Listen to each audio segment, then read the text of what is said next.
Assalamualaikum warahmatullahi wabarakatuh. Sebelumnya terima kasih kepada Pak Azim selaku dosen pengampu mata kuliah metodologi penelitian. Jadi di sini kami ingin mempresentasikan hasil proposal penelitian kami yang berjudul Proposed Method for Determination of Humic Acid Content by UV Spectrophotometer Based on Degree of Humification E4 atau E6 rasio. Nah, sebelumnya izinkan kami untuk memperkenalkan tim anggota penelitian kami dengan saya sendiri Alvita Dwi Safitri dengan NIM 19 dan rekan saya Raja Syaimah dengan NIM akhir 26. Saya Kristiani Joshua Tamunan dengan NIM akhir 18. Saya Ilaza Jethar dengan NIM 104. Baik, selanjutnya yaitu kita di proposal ini tuh akan membahas yang pertama, satu tuh ada pendahuluan yang berisikan latar belakang, rumusan masalah, tujuan penelitian dan hipotesis. Dan bab 2-nya yaitu ada tinjauan pustaka, bab 3-nya ada metodologi penelitian yaitu terdiri dari alat, bahan, rangkaian alat, variabel penelitian dan tahapan penelitian. Saya akan membahas bab 1. Next. Nah, jadi kita harus mengetahui latar belakangnya. Yang pertama yaitu ada apa itu sih asam humat. Nah, asam humat itu memiliki peran penting dalam agronomi, teknik kimia dan pengolahan lingkungan sehingga kadarnya itu sangat relevan untuk diteliti. Nah, metode analisis yang ada itu seperti FCI, RFR, CDFA dan ISO itu memang sangat akurat tapi memiliki biaya yang cukup tinggi. Nah, metode UV-VIS berbasis rasio E4 atau E6 itu menawarkan alternatif yang lebih sederhana, murah dan mudah diterapkan. Namun, tetapi memberikan informasi penting mengenai tingkat humidifikasi dan kualitas asam humat tersebut. Nah, rasio E4 dan E6 ini terbukti terkait dengan bobot molekul, tingkat kondensasi aromatik dan tingkat humidifikasi asam humat sehingga dapat digunakan sebagai indikator kualitas. Nah, penelitian sebelumnya itu juga masih jarang membandingkan tiga metode tersebut yaitu ada CDFA, ISO, UV-VIS secara sistematis. Nah, penelitian ini itu bertujuan untuk mengevaluasi metode UV-VIS berbasis E4 atau E6 dan membandingkan dengan metode-metode standar lainnya. Nah, hasil penelitian ini tuh diharapkan dapat menghasilkan panduan praktis dalam memilih metode analisis kadar asam humat tersebut. Next. Nah, rumusan masalah apa aja sih yang dapat kita bahas? Yang pertama itu bagaimana cara mengembangkan metode untuk menentukan kadar asam humat melalui spektrofotometer UV-VIS yang berbasis rasio E4 atau E6 yang sesuai dengan prosedur yang ditetapkan oleh CDFA dan ISO 19882. Nah, yang kedua, apakah rasio E4 E6 itu bisa berfungsi sebagai pengukur yang tepat untuk tingkat humidifikasi dalam penetapan kadar asam humat pada contoh humat. Nah, yang ketiga yaitu bagaimana hasil pengukuran kadar asam humat dengan penerapan metode yang diajukan pada UV-VIS E4 atau E6 jika dibandingkan dengan standar CDFA dan ISO 19882. Nah, yang terakhir yaitu apa saja faktor yang mempengaruhi kecepatan dan konsistensi dalam pengukuran kadar asam humat dengan menggunakan rasio E4 atau E6. Next. Nah, terdapat 4 tujuan juga pastinya. Yang pertama itu mengembangkan dan memvalidasi metode spektrofotometer E4 atau E6 untuk menentukan kadar asam humat. Yang kedua yaitu menilai hubungan antara rasio E4 dan atau E6 dengan tingkat humidifikasi sampel sesuai konsep standar CDFA dan ISO 19882. Nah, yang ketiga yaitu membandingkan hasil pengukuran metode usulan dengan metode referensi berdasarkan standar CDFA dan ISO 19882. Yang keempat yaitu mengidentifikasi faktor mempengaruhi keberulangan hasil dalam penetapan kadar asam humat secara UV-VIS. Next. Hipotesis yang didapat yang pertama yaitu rasio E4 atau E6 yang diukur menggunakan spektrofotometer UV-VIS dapat digunakan sebagai indikator yang valid untuk menentukan kadar asam humat sesuai tingkat humidifikasi sebagaimana dijelaskan dalam standar CDFA dan ISO 19882. Nah, yang kedua yaitu metode UV-VIS berbasis E4 atau E6 memberikan hasil pengukuran kadar asam humat yang sebanding dengan metode acuan standar CDFA dan ISO 19882. Nah, yang ketiga yaitu semakin rendah rasio E4 atau E6, maka semakin tinggi tingkat humidifikasi dan kadar asam humat dalam sampel yang diuji nantinya. Next.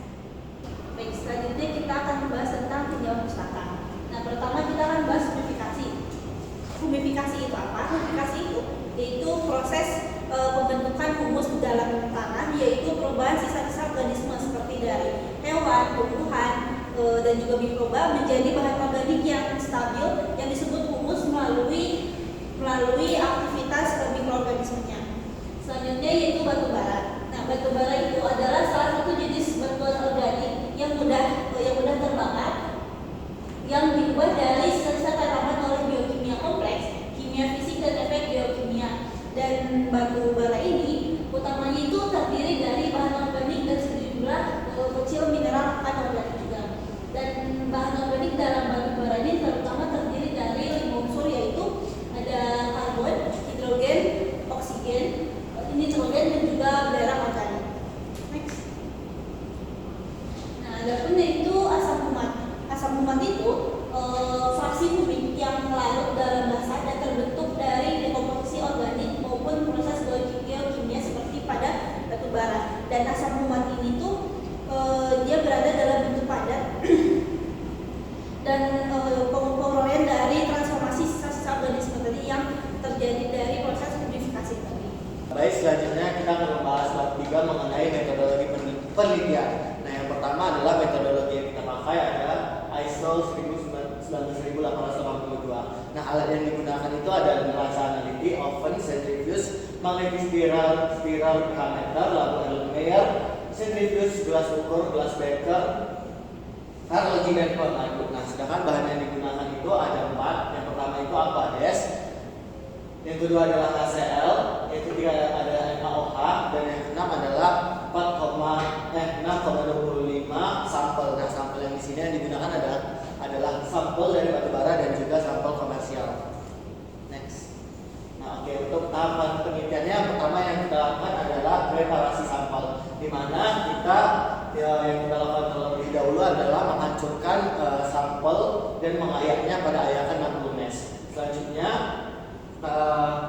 kita melarutkan 4 gram NaOH dan 1 liter Aquades untuk memperoleh NaOH 0,1 m. Selain itu, kita juga membuat HCl pekat dengan perbandingan 1:1 dengan Aquades yang nanti digunakan untuk pengasaman setelah centrifuge.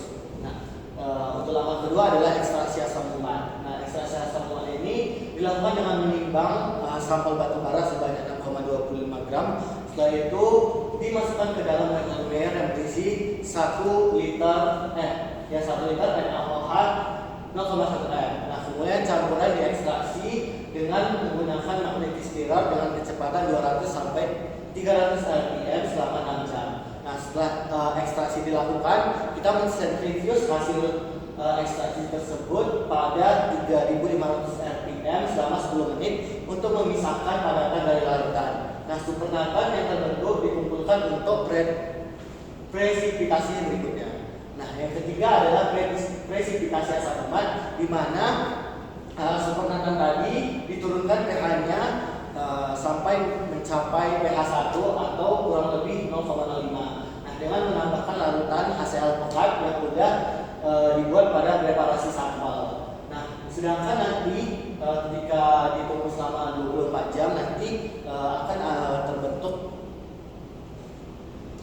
endapan asam humat itu nanti pH-nya lebih kecil dibanding pH 2. Nah, sedangkan asam sulfat itu nanti akan berada di fase cair. Nah, campuran itu kemudian nanti dipisahkan, di mana asam sulfat itu dipisahkan dari endapannya, di mana endapannya nanti itu di oven dengan suhu 60-70 derajat Celcius hingga beratnya konstan, kemudian ditimbang sebagai asam humat kering. Nah, ini diagram lanjutnya sama seperti yang aku jelaskan tadi, di mana kita menghancurkan dan mengayak sampel. Setelah itu kita menimbang asam humat. Selanjutnya kita menyiapkan larutan NaOH, memasukkan sampel ke dalam 1 liter NaOH. Setelah itu kita mengekstraksinya. Setelah itu kita centrifuge hasil ekstraksi. Setelah kita centrifuge, kita ambil supernatannya. Setelah itu kita pH-in sampai pH-nya 1. Nah, setelah itu kita mendiamkan sampai terbentuk asam humat. Setelah itu kita ambil fraksi bawah yang endapannya, setelah kita oven. Selanjutnya adalah metode CDFA atau California Department of Food and Agriculture. Adapun metode ini alat-alat yang digunakan yaitu adalah yang pertama tabung centrifuge 100 mili, arloji, magnetic stirrer, oven, pengaduk, neraca analitik, gelas ukur, pipet ukur, gelas beker, tab ukur, dan pH meter. Bahannya adalah 5 gram dari sampel asam kumat, kemudian 50 mili NaOH 0,5 N, 10 mili NaOH 1%, HCl pekat secukupnya, Aquades yang diasamkan hingga pH-nya di bawah 1. Next. Baiklah, berikutnya adalah tahapan penelitian dari metode CDFA. Nah, untuk persiapan sampel padat dan kering digiling menjadi bubuk hingga ukurannya lebih kecil dari 60 mesh. Nah, kemudian berat jenis sampel yang mengandung kira-kira 0,5 gram cubic acid dipindahkan ke tabung sentrifuge 100 mili, ditambahkan 50 mili 0,5 air, diencerkan dalam gelas beker 250 mili dan dikocok dengan pengaduk stirrer selama 1,5 jam. Suspensi kemudian disentrifuge pada 2500 rpm selama 20 menit. Nah, setelah itu Supernatant yang tersisa di campuran tersebut yang kira-kira sudah melarutkan asam kumatnya itu diambil, dimasukkan ke tabung yang kedua. Kemudian sisa endapan dari tabung pertama ditambahkan 10 mili NaOH 1% dan dikocok lagi dan disentrifuge lagi pada kecepatan 2500 rpm dan digabung supernatannya digabungkan ke tabung yang kedua. Nah, diperkirakan di tabung kedua sudah terlarut semua asam kumatnya sehingga tabung kedua bisa dilanjutkan ke tahap berikutnya, yaitu menambahkan HCl pekat secukupnya hingga pH-nya di bawah 1. Nah, di bawah pH 1 ini asam kumat akan mengendap. Dalam keadaan asam kumat akan mengendap dan dapat dihitung nantinya. Nah, setelah ditambahkan HCl pekat, disentrifuge pada 2500 rpm, kemudian tabung kedua ini dicuci 2 kali dengan Aquades yang pH-nya di bawah 1. Setelah itu Supernatant yang tersisa dibuang dan endapannya dikeringkan dalam oven hingga kering, ya, kurang lebih 72 jam atau lebih sampai dia kering dan tidak lembab. Nah, hasil akhirnya yaitu adalah berat endapan dibagi dengan berat awal sampel. Next. Nah, ini adalah diagram dari CDFA dan mulai dari sampel asam kumat, kemudian digiling dan disaring, kemudian diekstraksi dalam dilarutkan dalam NaOH karena asam kumat itu larut dalam keadaan basah, kemudian dikocok di magnetic stirrer selama 1,5 jam, lalu diambil supernatannya, lalu diendapkan dalam ditambahkan HCl. Next. Nah, ditambahkan HCl, kemudian dilakukan pencucian juga hingga di oven, ya, kurang lebih 72 jam atau hingga secara fisik terlihat sudah kering. Nah, kemudian kita yang terakhir, tahapan terakhir yaitu menimbang berat akhir dari endapan yang sudah kering tersebut dan dibandingkan dengan berat sampel di awal sehingga didapatkan konsentrasi asam kumat dalam sampel tersebut. Next. Kemudian yaitu adalah metode UV-Vis.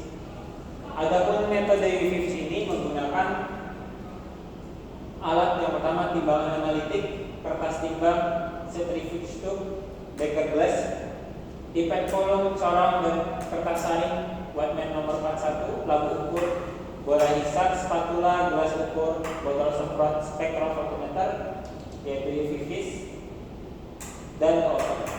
Kemudian bahannya itu adalah sampel asam NaOH 0,1N, HCl4, H2SO4, kalium dikromat, glukosa dan aqueous. Next. Nah, adapun untuk tahapan penelitiannya yaitu adalah yang pertama pengambilan sampel. Sampel asam umat diambil sekitar 1 gram untuk setiap pengujian. Pengambilan sampel dilakukan sebanyak 7 kali untuk masing-masing metode analisis untuk mendapatkan data yang akurat. Kemudian presipitasi asam umat. pH dari sumber nata yang diturunkan hingga 1 kurang 1 sekitar 1 dengan penambahan lautan HCl pekat. Penurunan pH menyebabkan terbentuknya endapan asam umat pada pH di bawah 2 atau di sekitar 1. Sedangkan asam sulfat tetap berada dalam fase cair. Campuran kemudian dibiarkan hingga endapan mengumpul di dasar wadah, sementara fraksi yang atas mengandung asam sulfat dipisahkan secara hati-hati. Fraksi bawah yang mengandung kumat disentrifugasi pada 3900 rpm selama 10 menit untuk memperoleh endapan yang lebih murni. Endapan asam kumat selanjutnya dikeringkan dalam oven pada suhu 60-70 derajat Celcius hingga beratnya konstan. Kemudian ditimbang sebagai asam kumat kering. Kemudian yaitu pengolahan dan ekstraksi. Pada kedua metode dilakukan proses ekstraksi untuk memperoleh asam kumat dari sampel awal melalui rangkaian reaksi kimia yang sesuai. Nah, kemudian metode dari UFIS ini itu outputnya yaitu untuk pengukuran kandungan asam umat dan juga pembuatan kurva kalibrasi. Nah, pada tahap pengukuran kandungan asam umat ini untuk metode yang gravimetri berat konstan dari endapan ini dihitung untuk mendapatkan persentase kadar asam umat tadi. Dan sedangkan untuk spektrofotometri yang UFIS dilakukan pengukuran absorban pada panjang gelombang tertentu dan dibuat kurva kalibrasi standar untuk menentukan konsentrasi asam umat berdasarkan respon spektrometrinya. Dan kemudian pembuatan kurva kalibrasi ini dengan kurva standar dibuat dengan larutan asam umat dengan konsentrasi yang berbeda. Dan hasil pengukuran absorbansinya itu dibandingkan dengan konsentrasi untuk mendapatkan persamaan garis hubungan yang linear dan memenuhi standar korelasi. Next. Selanjutnya ada analisis data dan perhitungan. Nah, kadar asam umat ini tuh dihitung dari hasil pengukuran dan kurva kalibrasi. Data hasil analisis ini dari masing-masing metode kemudian dianalisis secara statistik termasuk dengan RSI atau relative standard deviation dan uji linearitas. Nah, hasil ini tuh digunakan untuk membandingkan keakuratan dan juga ketetapan kedua metode. Selanjutnya yaitu perbandingan dan juga penarikan kesimpulan. Nah, hasil dari kedua metode itu tadi dibandingkan terhadap dari nilai standar COA dan konsistensi hasilnya. Nah, ditentukan bahwa metode gravimetri ini mendekati nilai standar dan lebih direkomendasikan untuk penentuan kandungan asam umat secara kuantitatif. Dan sedangkan spektrometri cocok untuk kualifikasi secara kualitatif. Nah, sini diagram alir dari proses metode UFIS mulai dari pengambilan, pelarutan, dan juga pengukur kandungan sampai membandingkan dan juga menarik kesimpulan. Next, dan juga variabel penelitian yang kita pakai. Pertama ada variabel terikat yaitu persentase asam umat, dan juga variabel bebasnya yaitu metode yang kita pakai yaitu ISO 19882, CDFA dan juga UFIS. Dan untuk variabel kontrolnya ada massa sampel, pH sampel, suhu pengeringan dan juga waktu ekstraksi. Dan ini daftar usaha yang kita pakai untuk referensi. Baik, sekian presentasi dari kami. Maaf jika masih banyak kekurangan. Kami tutup. Wassalamualaikum warahmatullahi wabarakatuh.